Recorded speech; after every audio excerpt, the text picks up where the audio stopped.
Thank you, Terry, for that lovely introduction and welcome.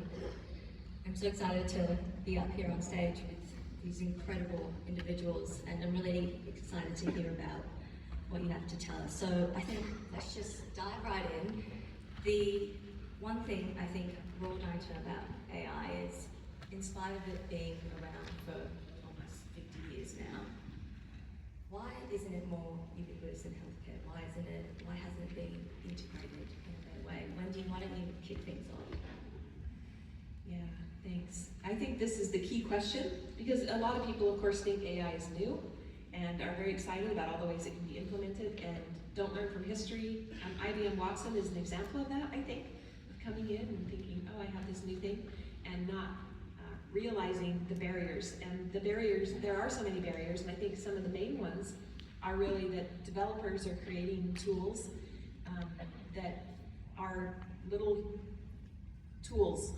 They don't think about how it fits into the ecosystem, and does it add value to the clinician's workflow? How does it fit into the workflow? How will the clinicians using it understand the output? How will they interpret it? How will they understand where it came from and if it's validated? And how do they apply it? It's really just part of this larger ecosystem, and it's not necessarily that the developers, and I'm one of those developers that developed NLP algorithms in the past for clinical notes. It's not that they're not paying attention to it, although that's part of it. It's very hard to access the healthcare system and be able to really figure out how to get it to integrate. John, do you have any thoughts on that? Yeah, I was just thinking about this.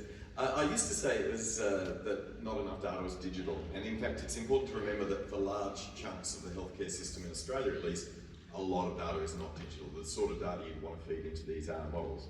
And then the next bit is about what Wendy's mentioning, is that a lot of these solutions aren't built thinking about how they might integrate with our solutions, both on a technical level, how do you plug the data in so it feeds and responds, but also at a user interface level, how does it get presented to the user in their normal workflow, and a lot of our workflows are not digital still, even though the data might be stored somewhere. But then I think there's another facet as well, and it's becoming more interesting, I think, with Gen AI, because unlike most other AI solutions, which are sort of, they're kept in a dark hole amongst the geeks and the nerds, unless we can plug them into our frontline systems. Gen AI is in your face. Everybody can access it on their phone, their iPad, their computer. Even with the barriers of firewalls and everything, people still get access to it, right? And it's very usable, it's conversational, it's the way we interact with the rest of the world.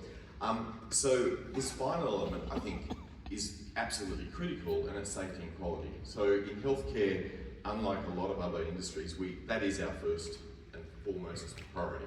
Safety and quality and accessibility of healthcare.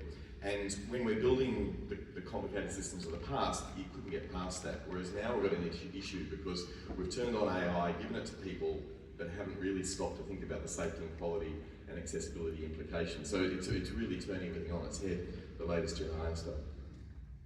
And so, Ryan, you're at Salesforce. Can you tell us a little bit about how we might improve consumer trust? So segueing off what you said about consumer privacy and data privacy, how can we make the best use of AI whilst ensuring that consumers do feel that their data is protected?